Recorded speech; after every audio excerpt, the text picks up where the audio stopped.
Shalom, shalom, everybody. Welcome back to another episode of the Pulse of Israel here in our eternal and ancestral homeland, the land of Israel, in our beautiful, biblical, ancestral, and indivisible capital, Jerusalem, since King David's time. Today, I am actually going to be interviewing someone who I know, even though I'm surprised that he's involved in this project we're going to be talking about.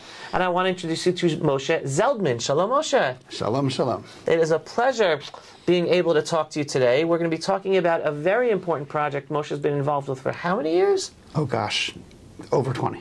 Over 20 years, called the Torah Codes Project. Correct? Yeah. Now, I'm going to let him go into more detail, but just to blow your minds, what's this Torah Codes project? Basically, yeah, it's about how there are codes in the Torah that, in a sense, prove to us that God exists. So, Moshe, what in the world is this Torah Codes project proving to man, Jewish, not Jewish, every single person to understand that the Torah is true, that God truly exists? Great question. So the truth is, when I first heard about it myself, I thought it was a very hokey idea. Hidden patterns secretly encoded in this ancient book. It sounds like, National Enquirer, Da Vinci Code kind of fiction. Right. So I went to a lecture about it in Toronto, and the guy doing the lecture was actually a senior cryptologist who works for the U.S. Department of Defense. He spends his life cracking codes for the U.S. government. That's his job. Wow. His name is Harold Gans. He's a recognized cryptologist around the world.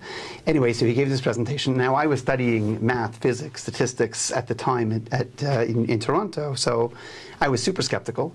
I asked him a ton of questions. How do you account for this, and how do you measure that, and how do you analyze the significance of this, and how do you account for the letter sequences and the frequency of the letters, and on and on and on. He answered every question beautifully, like he really knew his stuff. And I walked away saying, wow, one thing's for sure, this isn't just some hokey guys playing around with letters and numbers. This is real science. I still wasn't totally convinced. I went home that night. I did my own computer program just to sort of run it and do some checks myself, and I started finding the same kind of things. And I thought, okay, this seems very real. Lo and behold, when God wrote the Torah, apparently he encoded all this secret information in it. And what type of secret information are you referring to that you found to be encoded? So it goes back to this. If you look at some early Kabbalistic sources that people aren't that familiar with, let's say the Vilna Gaon in one of his more esoteric books, or Moshe Cordovero in Tzfat in the 1500s writes about it. There's Kabbalistic rabbis that say that when God wrote the Torah, he wrote it as a blueprint for humanity. Everything in the world is encoded. It's almost like, the architect makes a blueprint and then looks at it to create the building. God made the Torah as a blueprint. It says in the Zohar, Histakil be'oraita u'barei alma. God looked at the Torah, created the world. It's a blueprint. So the Kabbalists say if it's a blueprint, it means just like every detail of this room is in the blueprints for the room, every detail of the world should be found in the Torah. That's the presumption. So we find codes, and we expect to find codes about daily events, about things that have happened in history, about major personalities. We find codes of everything that we've looked for in any serious way. We found serious codes about it. If I could break that down, because I know about the Bible codes, the Torah Codes project, it's basically you're saying that by certain codes of words, letters, spacing, etc., scientific method, the future was already predicted for certain events in the Torah written thousands of years ago. Exactly. Can you give us an example? Which tells us, by the way, so it's not only saying, wow, so God must exist. It means this book must have come from God. Because only God can know about the future. Yeah, and there's no way this book could have all these codes if it wasn't a book that came from God, right? Now, there's thousands of religions in the world. I think the official record is 4,300 religions in the world. They include all the Christian denominations and, et cetera, Hindus and Zoroastrians and et cetera, African religions. And they all claim to have some holy book written by some holy prophet, but none of them have any actual tangible evidence. It's just a leap of faith. You just got to believe that this book came from this prophet, and if you don't believe it, you're out. We have scientific, objective evidence that's been tested that says this book really could not have been written by a human being because of these codes. How do we find them? So I'll tell you the methodology, and then I'll answer your question. Sure. The simple method is, according to Kabbalah, you just skip through the text at an equal letter skip. Look every 30 letters. Look every 80 letters backwards. Look every 500 letters forward. Skip an equal number of letters and see what kinds of words appear. Now, you can do that by hand. You can sit there with an open scroll and count every 45th letter, 89th letter. But by computer, it's obviously much faster. Right? Tell the computer, where do I find a code of the word Twin Towers? Migdalot HaTeomim. Does that phrase appear anywhere? So the Torah said, the computer says yes. The actual phrase Migdalot HaTeomim appears at a skip going one letter backwards in the beginning of Genesis. Migdalot, every one letter backwards. HaTeomim, the Twin Towers. Okay, interesting. Right, I'll just say, oh, so that's random. Okay, so what does that tell us? You look at the Torah being true. Exactly. You look at any other random book, I'd probably find that also. But then we say, okay, let's also look for September 11th. Now, you tell the computer, take the phrase September 11th. In Hebrew, the date was the 23rd of Elul. It was 1 week before Rosh Hashanah, right? 23rd of Elul, Chav Gimel Elul. We say, computer, look through the entire Torah, which is 304,805 letters long. It's a big book. Look through the entire book. Where is there an equal skipping code of the phrase September 11th, Chav Gimel Elul? That phrase as a code lands exactly where it says Twin Towers. It could have landed somewhere in the book of Leviticus, could have landed at the end of Deuteronomy. It lands exactly in the same place, exactly where it says Twin Towers. Pretty unbelievable, right? Okay, yeah. So the way we test it, really your question is, okay, but you look hard enough at any random book, maybe you find what you look for. Right. So what we do scientifically, and this is really Harold Gans at the U.S. Department of Defense was involved in this effort, let's take the same set of codes, Twin Tower, September 11th, airplane, explosions, terrorism, take all the words that we're finding, and let's try the same thing in any other random book. Take War and Peace in Hebrew, look for the codes there. So you look at any other random book, it says Twin Towers, September 11th, Bin Laden. But in Torah, no, Twin Towers, September 11th, Bin Laden, New York, they're all encoded in the same area. Bin Laden and New York are also there. Yes. Yes, and I'll tell you something even more on that particular example. My favorite hobby on the side when I'm not doing the actual research is I say, if all these codes are being found right over here, what does it actually say in the text, right? We're looking at a text. Right. What are the stories that are being discussed here? Right. So I was amazed because the story that's being discussed, if you look a few lines down, is, well, I'll ask you this. What do we know to be the official estimate of how many people died in the Twin Towers? You remember the official number? 1,300, if I don't know. So I think it's 3,000. They said around, right. They don't know the exact number, it was around 3,000 people. Right. The phrase that runs right under those codes on that same little patch of text is where the Torah describes what happened at the sin of the golden calf.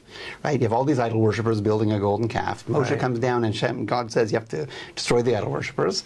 So the pasuk says, "V'yipol min ha'am bayom hahu ki shloshet alfei ish." Oh, wow. It literally About says 3,000. approximately 3,000 people died on that day. Wow. What's that day? Just look up. It's right there, September 11th, Twin Towers.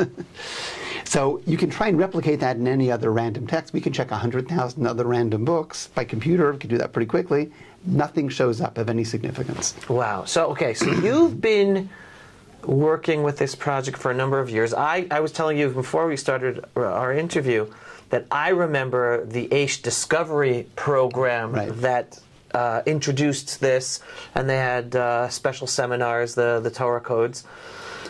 Have you found that when you've taught people about this, that it's really made a difference on their lives and how they've changed their perspective on a belief in God and taking the Torah more seriously for their own lives? Or is it just something, oh, that's nice? So I think there's to answer you simply, it depends on the person. There are definitely some people, it's hard to give a number. There's a certain class of people that are so ready and open for a life-changing revelation, like this book is real and you got to take it seriously.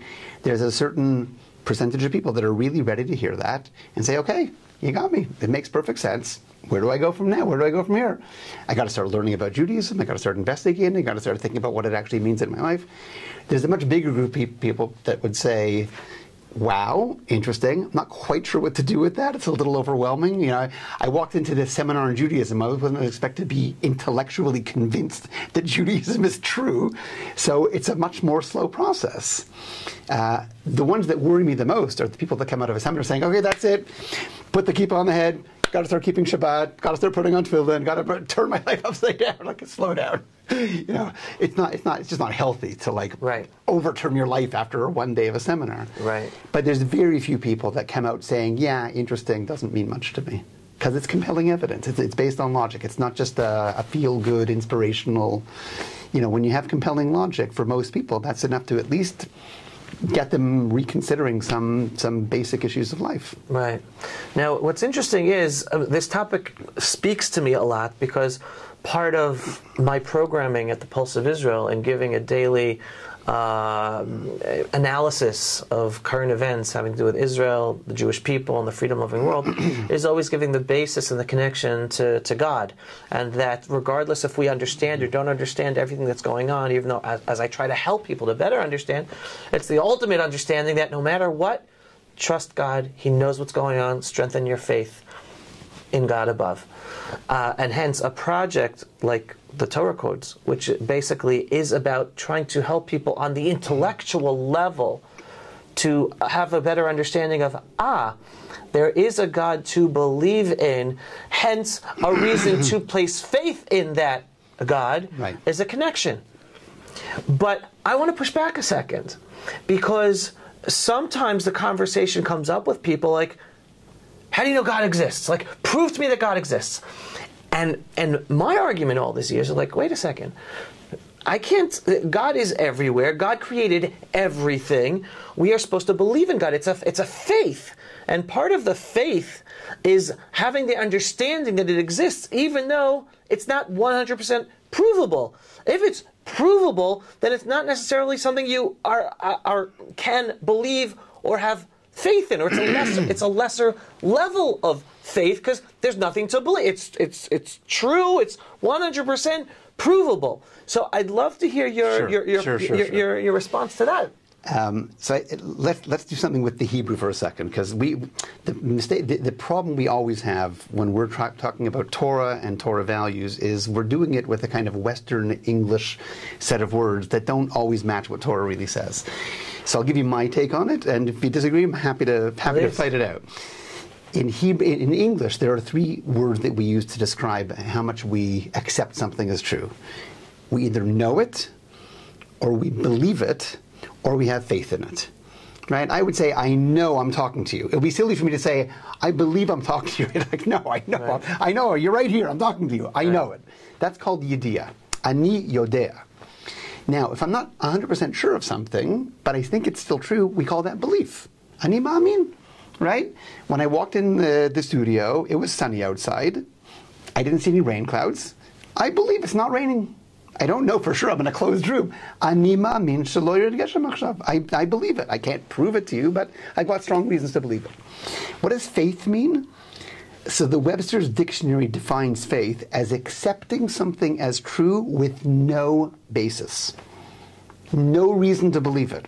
Ask a Christian why they believe in Jesus. I have faith. What does it mean? I was told to accept it. I was raised to accept it. My leap of faith is to just follow it whether it makes any sense or it doesn't. So if yediyah is knowledge, if emunah is belief, then how would you say faith in Hebrew? I don't think there's a word for it. There's no word. That's true. The Hebrew word for this concept is emunah. Right, but belief and faith are two different things. Belief I've got some evidence for, right? I know it wasn't raining 20 minutes ago. Faith?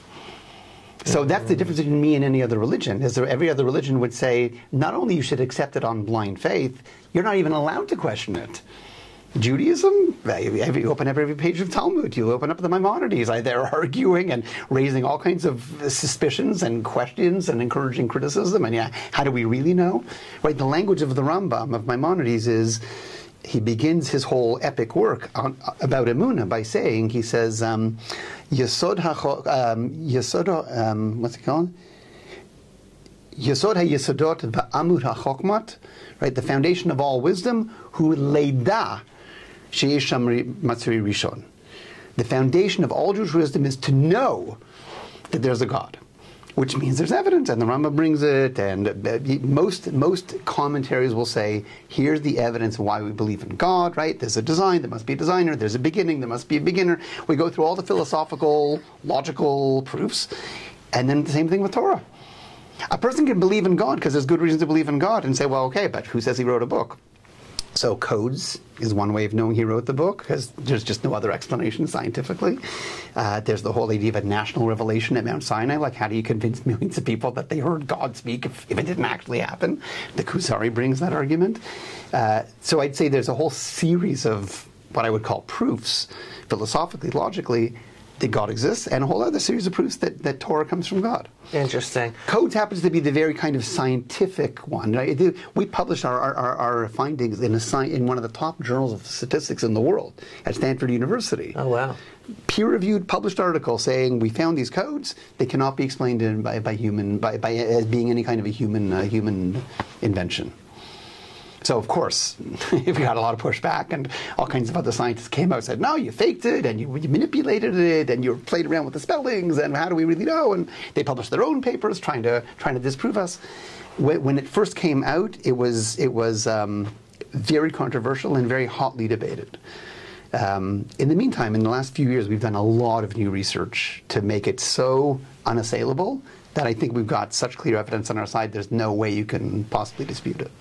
What other evidence is there? What, more codes? Like what? So number one, more codes. Number two, think about it like this: computers in those days when we published our paper now 20 you years have ago. AI. Back then you didn't have AI. So even before AI, I'll tell you like this: 30 years ago, when we were doing codes experiments, we said, okay, let's check other random books. Okay, you want to check another random book for codes? It'll take you 5 days to process one book. Now you can do it in 2 minutes. Right. So we can say, you know what, press a button, check the same code in 1 million other books. You get an answer 12 hours later. No, we checked another 1 million books. Nothing. No other codes there.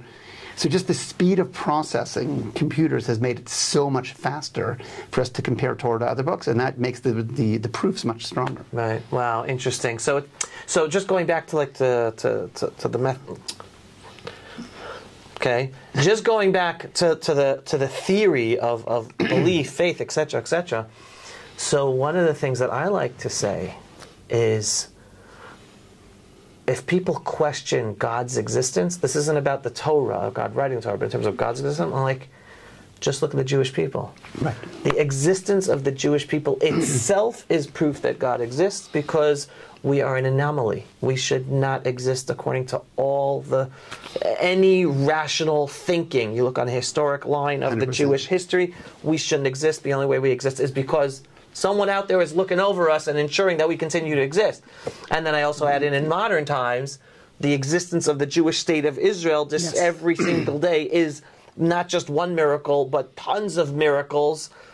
Otherwise, no explanation. Exactly. Which I tie into then in terms of I'll use the Hebrew word and I'll translate, the tikkun, the fixing that we, the Jewish people, are involved in today, here in the land of Israel, but even broadly the Jewish people, and I'm trying to be a messenger and helping with this tikkun, with this fixing, is that for too many years, too many Jews, including our leaders, did not focus on the miraculous aspect of the existence of the state of Israel and put it all in thanking our human leaders, whether politicians or senior military commanders, etc. And that brought us to the place where once we disconnect ourselves from understanding God's involvement in our daily lives, which only means for us truly to believe in Him and to live our lives based on that belief, then bad things end up happening to us as a people. And historically, it can be empirically proven as well, I'm sure, in certain scientific ways. And hence, what we're going through today, post the Simchat Torah tragedy of October 7th, is more people understanding, wait a second, God is behind a lot of what's going on in our lives, and about the existence of the state of Israel, and our surviving, etc., etc., etc. And hence, helping explain why so many more Jews today, especially in Israel, are reconnecting with the spiritual side. Yes. Some people are becoming more religious, some people are doing different mitzvot, or lighting candles, even hostages that have been freed, or all of a sudden praying. And it's just, if you don't have the fundamental connection and understanding of, yes, God is behind it all, then you miss the whole story. Yes. So I'll tell you this. There's a famous story, King Louis XIV. So Pascal was his court advisor, he was a Catholic theologian, famous philosopher. King Louis, as much as he was a Christian, was kind of a bit of a skeptic. So the story goes, it's a famous story that he asked Pascal, Pascal, what's the greatest proof you have that God actually exists? Pascal says, Your Majesty, the Jews. There's just no other explanation. There's tiny people being exiled all over the world, suffering tremendous anti-Semitism. How in the world are they still around? It just doesn't make any sense, right? So the fact that the Torah says we're going to be an eternal nation, and they're going to hate us, and we're going to be a few people in number, and all these prophecies came true. So prophecies coming true is another way of knowing that this book must come from God. What's interesting is, as much as there's the positive miracles, right? Just like, look how we're surviving through all the onslaught. What I'm seeing also, like on the campuses in the U.S. and just by speaking to people, is that even the negative helps people believe more. In other words, you just look at how irrational anti-Semitism is. There are so many worse atrocities going on in our neighborhood, never mind in North Korea, just in our neighborhood. Look at Africa, look at Syria, look at Iraq. There's so many terrible things going on. But for some reason, the world is obsessed with the Jews. With hating Jews. So Jews don't understand, like, what are we doing wrong? We've got the most moral army in the world, or at least one of the most moral armies in the world, and no matter what we do, they hate us for it. Like, it just doesn't make, so it's not that it's a nice thing, it's not that it's a good thing, but there's just no natural explanation for it. So it's almost like a negative, bizarre twist of history that makes us realize there's got to be some divine hand in making all of this happen. Otherwise, it doesn't make any sense sociologically. It doesn't make any sense. Right, 100%. And what's interesting is that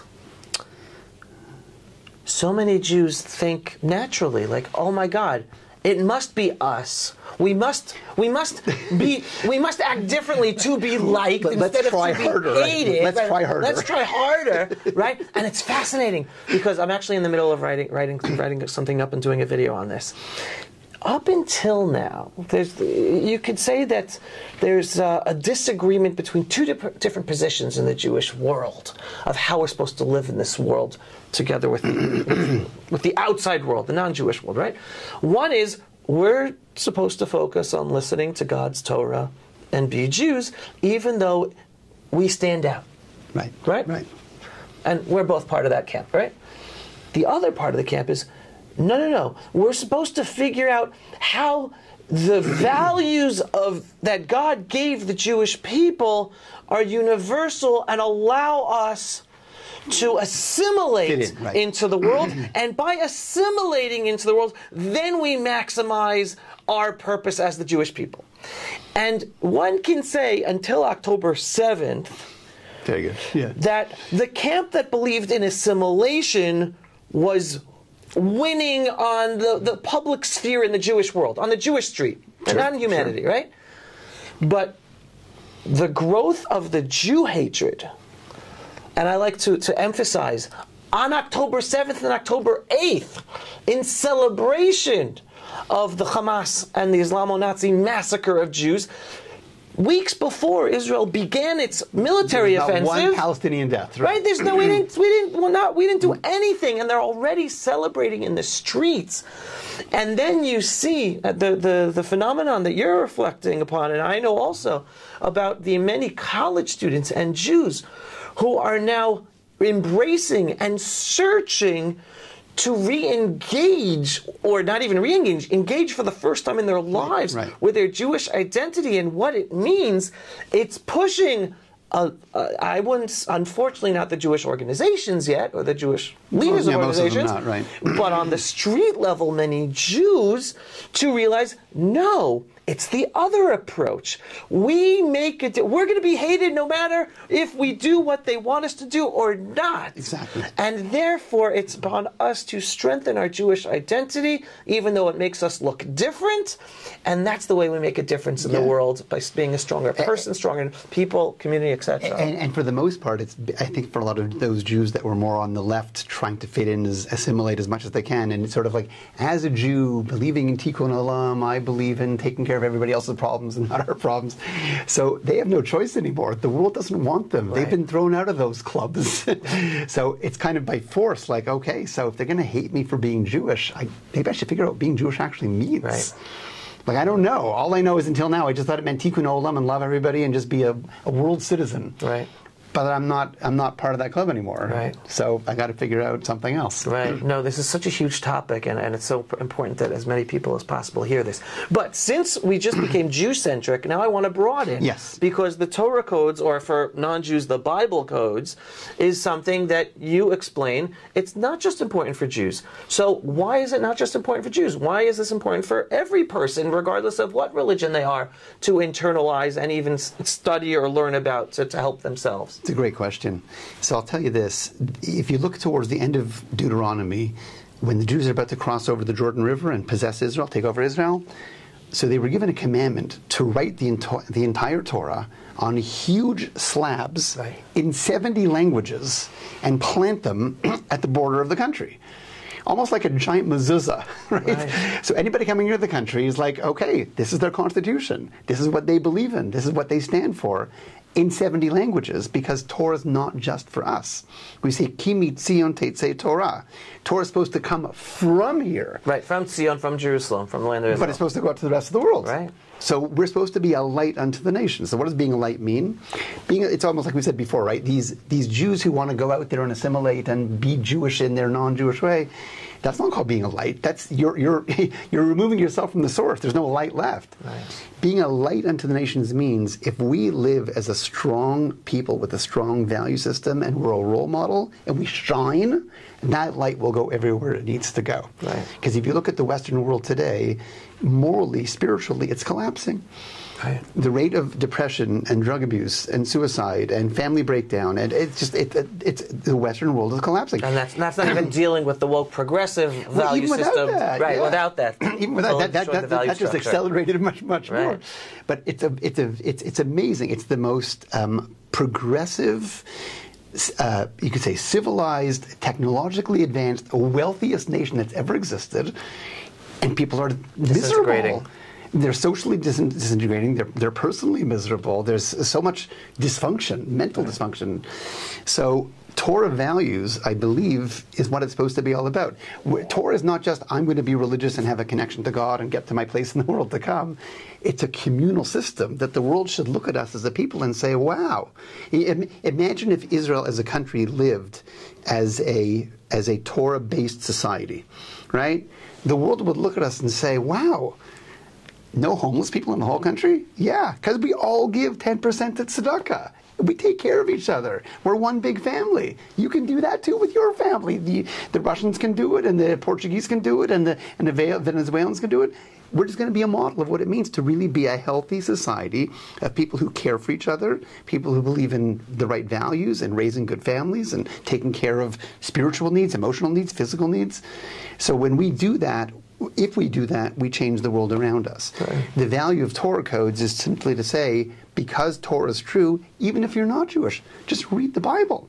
Look at the basic stories. Look at the values that come out of it. There's such basic values, 10 Commandments, that people just don't take seriously. People just don't understand. Right, and I think I'm going to connect with something you said in the beginning in talking about this important project, that some people look at the Torah as a history book. But no, like you said earlier, no, it's a blueprint, meaning it's from the stories of it's from the historical stories that we're supposed to learn as a blueprint for our own lives today, not just look at it as a historical book. Exactly. Yeah, that's the idea. So the more we understand Torah, once we know Torah is true, I know this is God's instructions of how I'm supposed to live my life. So I look at a story about Abraham and Sarah, or Isaac and Rebekah, or Jacob and Rachel and Leah, or Joseph and the brothers, or whatever, and I say, this isn't just interesting history. There must be something about how they conducted their lives and what they lived for and what they valued and what they prioritized and the choices they made. There must be things there that tell me how I'm supposed to prioritize my own values in life also. Right. And probably the biggest value, it's just the idea that it comes from God. Right? It's a God-centric book with people that lived God-centric lives. If you try and create a value system in the West that has no God as the basis, so then what's the basis? Today we'll vote on this being legal, tomorrow we'll vote on that being illegal. It's having no set of boundaries of what the rules of life are supposed to be, that's what makes society fall apart. And I'll just bring this, but just my own anecdote, and people can disagree with me, but something that's coming about more and more each day today, and it's whether in Israel or across the Western world, and I'll focus on America for a second, there is a big difference between someone or communities that have a belief system in God versus the ones who don't. And I'm just going to use American politics for a second, right? You go to Republican/conservative type conferences, and this is before Trump was elected, okay? There is a positivity in the air, or on an individual basis or on a communal basis. You go to more left-wing Democratic conferences and stuff, again, regardless of who's in power, there's more of an anger and a complaining about everything. Everything's wrong, everything's broken. Yeah. Right. And that in itself shows you, and again, I just returned from a trip in America now, and it's like, I believed 8 years of Obama were horrible, 4 years of Biden was horrible, but I know that God runs the world, and regardless of what happens, whether to America, to the world, to Israel, we're going to be okay. We're going to go through ups and downs. We're going to come out of it okay. Right now in America, the people who did not vote for Trump, they are totally depressed and totally fearful. And I'm not just talking about non-Jews. I'm talking about Jews, religious Jews that live a religious lifestyle, who are supposed to have a belief. Right. But obviously, that belief in God, even though they're living a religious lifestyle, is not strong enough to pull them out of the despair. The despair of the godless Western society in which they live. Interesting. Which brings me to think, wait, how much do they really truly believe, even though they're still living this religious lifestyle? Right. It's interesting you're saying it because, Karl Marx's famous line was that religion is the opiate of the masses, right? Religion will make you, once you believe in God, you're a zombie, right? You don't have to follow, God will take care of everything, it's not up to me anymore, God runs the world, who am I anyway? It's the exact opposite. Right. Because once I believe in God, and God gave me a world where He commanded me, make the world a good place. And the opportunity to choose. And the opportunity to choose. I have free will. He told Adam and Eve in the Garden of Eden, fill the world and conquer it, make the world a good place. He told the Jewish people, be a light unto the nations. So if I have a soul, and I've got this godly power in me, religion doesn't make me irresponsible. It makes me tremendously responsible. Correct. If I don't have a soul, and I'm just kind of a walking animal with a brain, so yeah, how much control do I have anyway? Anybody who doesn't believe in a God is going to believe, well, I'm controlled by my biology and by subconscious sexual desires that Freud told me about from psychology.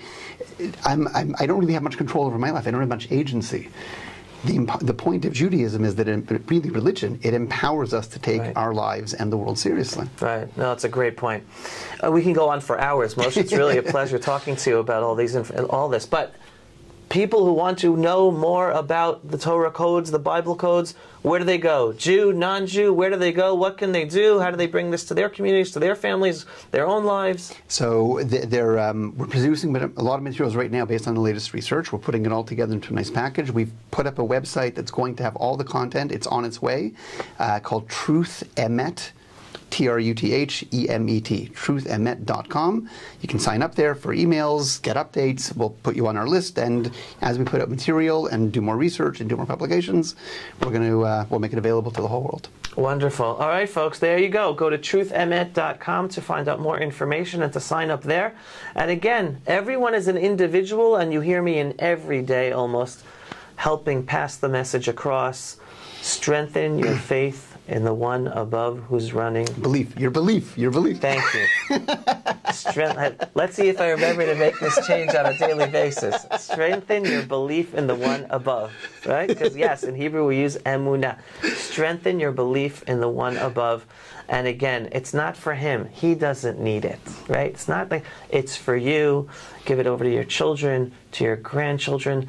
It is the biggest gift. And you know, another thing I'll just put in here, when I speak, especially to youth, and I speak about Israel usually, but I always put in, study the Torah books, the rabbis, not just about the laws of Judaism. Right. Study about belief. And there are plenty of books on belief. And the way I explain it is, listen, belief is like a muscle. Right. It's something you have to work on yourself all the time. And by studying it, you're working on it, you're strengthening it yourself. If you don't study it, then you easily lose it, just like a muscle if you're not working it. Exactly. So, yes, and if these Bible codes, these Torah codes are something that'll help you, go for it. Check it out. See what this is about. And again, it's about the Jewish people being a light to the nations in order to help all of humanity. So Jew or non-Jew, plug in, strengthen your belief on the one above. Moshe, thank you so much. Thank you very much. All right. That was great. Signing off for another episode of The Pulse of Israel here in our eternal and ancestral homeland, the land of Israel, in our beautiful, biblical, ancestral, and indivisible capital, Jerusalem, since King David's time.